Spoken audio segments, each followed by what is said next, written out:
Hi friends, ಎಲ್ಲರಿಗೂ ನಮಸ್ಕಾರ. Sharada and Sindhu ಕಿಚನ್ಗೆ ಸ್ವಾಗತ. ಇವತ್ತಿನ ವಿಡಿಯೋದಲ್ಲಿ ಬಾಳೆ ಹೂವಿಂದ ಕಟ್ಲೆಟ್ ಮಾಡೋದು ಹೇಗೆ ಅನ್ನೋದನ್ನ ತಿಳಿಸ್ಕೊಡ್ತೀನಿ. ಸಿಂಪಲ್ಲಾಗಿ ಈ ರೀತಿ ಮಾಡ್ಕೊಬೋದು.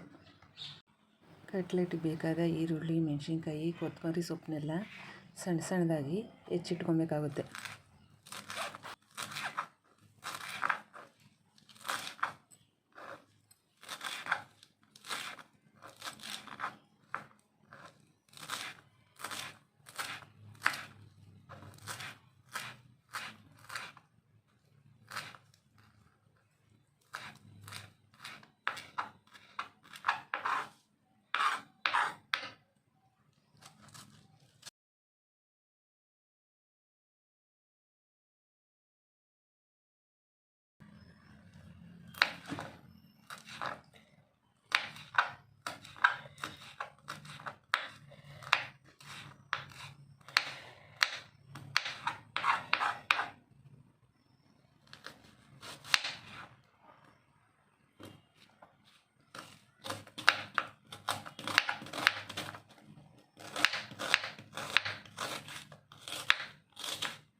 ಈರುಳ್ಳಿ, ಮೆಣಸಿನ್ಕಾಯಿ ಎಲ್ಲ ಈ ರೀತಿ ಸಣ್ಣ ಸಣ್ಣದಾಗಿ ಹೆಚ್ಕೊಂಡ್ಮೇಲೆ ಬಾಳೆ ಹೂವನ್ನು ಸಹ ಸಣ್ಣ ಸಣ್ಣದಾಗಿ ಕಟ್ ಮಾಡ್ಕೊಬೇಕಾಗುತ್ತೆ. ಬಾಳೆ ಹೂವು ಎಳೆದಾಗಿರೋದ್ರಿಂದ ಈ ರೀತಿ ಕಟ್ ಮಾಡ್ಕೊಬೋದು. ಇಲ್ಲಾಂದರೆ ಬಾಳೆ ಹೂವು ಬಲ್ತಿದ್ರೆ ಅದನ್ನು ಹೂವನ್ನು ಬಿಡಿಸಿ ಸಣ್ಣ ಸಣ್ಣದಾಗಿ ಕಟ್ ಮಾಡ್ಕೊಬೇಕಾಗುತ್ತೆ.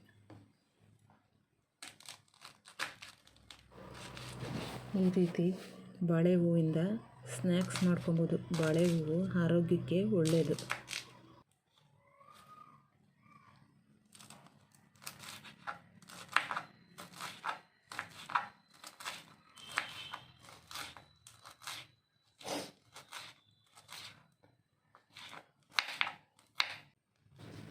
ಬಲ್ತಿದ್ರೆ ಈ ರೀತಿ ಬಾಳೆ ಹೂವಿಂದ ತೆಗೆದು ಹೂವು ಈ ರೀತಿ ಇರುತ್ತೆ. ಇದನ್ನು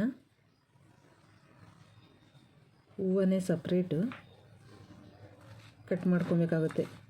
ಹೂವು ಸ್ವಲ್ಪ ಇನ್ನೂ ಎಳೆದ್ರಾಗಿರೋದ್ರಿಂದ ಈ ರೀತಿ ಇರುತ್ತೆ. ಇಲ್ಲಾಂದರೆ ಅದರಲ್ಲಿ ಸ್ವಲ್ಪ ಗಟ್ಟಿಯಾಗಿ ಕಡ್ಡಿ ಥರ ಇರುತ್ತೆ, ಅದನ್ನು ತೆಗಿಬೇಕಾಗುತ್ತೆ.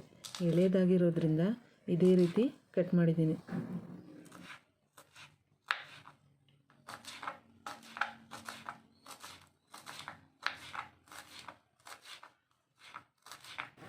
ಬಾಳೆ ಹೂವನ್ನೆಲ್ಲ ಈ ರೀತಿ ಸಣ್ಣ ಸಣ್ಣದಾಗಿ ಕಟ್ ಮಾಡ್ಕೊಂಡ್ಮೇಲೆ ಒಂದು ಬೌಲಲ್ಲಿ ಸ್ವಲ್ಪ ಕಡಲೆ ಹಿಟ್ಟು ತಗೊಂಡು ಅದಕ್ಕೆ ನಾವು ಕಟ್ ಮಾಡ್ಕೊಂಡಿರೋ ಈರುಳ್ಳಿ, ಮೆಣಸಿನ್ಕಾಯಿ, ಕೊತ್ತಂಬರಿ ಸೊಪ್ಪು, ಬಾಳೆ ಹೂವು ಎಲ್ಲ ಹಾಕಿ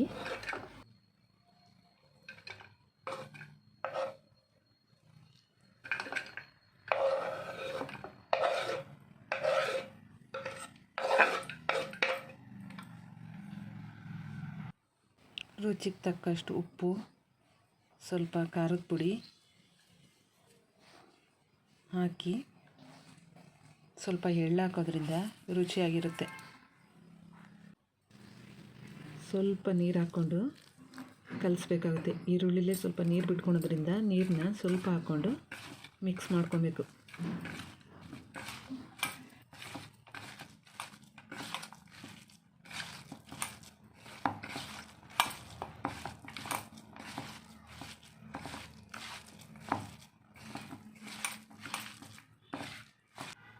ಲಾಸ್ಟಲ್ಲಿ ಸ್ವಲ್ಪ ಕಾರ್ನ್ಫ್ಲೋರ್ ಹಾಕಿ ಮಿಕ್ಸ್ ಮಾಡ್ಕೊಬೇಕು.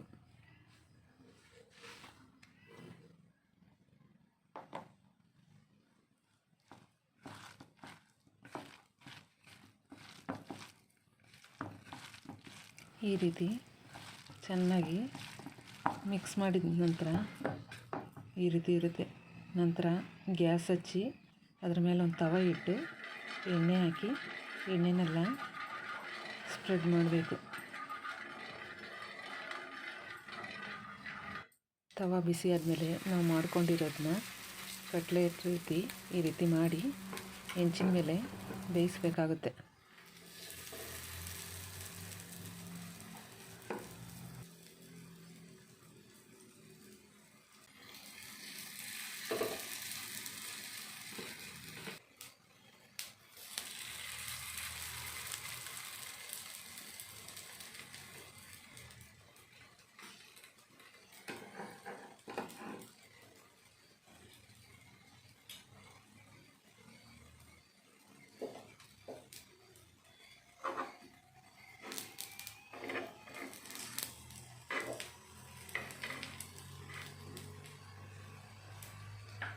ಇನ್ನೊಂದು ಸ್ವಲ್ಪ ಆಯಿಲ್ ಹಾಕ್ಕೊಂಡು ನೀಟಾಗಿ ಬೇಯಿಸ್ಕೊಬೇಕಾಗುತ್ತೆ. ಚೆನ್ನಾಗಿ ರೋಸ್ಟ್ ಮಾಡ್ಕೊಬೇಕು.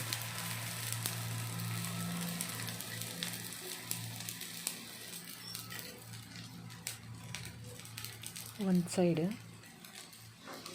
ಬೆಂದ ನಂತರ ತಿರುವಾಗಿ ಇನ್ನೊಂದು ಸೈಡ್ ಕೂಡ ಚೆನ್ನಾಗಿ ರೋಸ್ಟ್ ಮಾಡ್ಕೊಬೇಕು. ಎರಡೂ ಸೈಡು ಚೆನ್ನಾಗಿ ಬೇಯಿಸ್ಕೊಬೇಕು.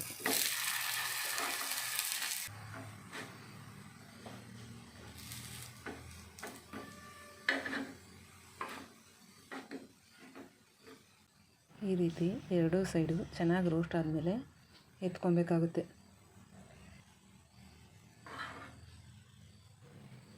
ಬಾಳೆ ಹೂವು ಮನೇಲಿದ್ದರೆ ಈ ರೀತಿ ಸಿಂಪಲ್ಲಾಗಿ ಕಟ್ಲೆಟ್ ಮಾಡ್ಕೊಬೋದು. ಇದು ಆರೋಗ್ಯಕ್ಕೂ ಬಾಳೆ ಹೂವು ಒಳ್ಳೆಯದು.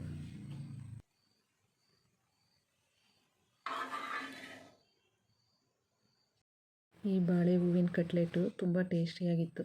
ಸಿಂಪಲ್ಲಾಗಿ ಈ ರೀತಿ ಮಾಡ್ಕೊಬೋದು. ಈ ವಿಡಿಯೋ ಇಷ್ಟ ಆದರೆ ಲೈಕ್ ಮಾಡಿ, ಶೇರ್ ಮಾಡಿ, ಸಬ್ಸ್ಕ್ರೈಬ್ ಮಾಡಿಕೊಂಡು ಸಪೋರ್ಟ್ ಮಾಡಿ. ಫುಲ್ ವಿಡಿಯೋ ನೋಡಿ ಸಪೋರ್ಟ್ ಮಾಡಿ ಫ್ರೆಂಡ್ಸ್.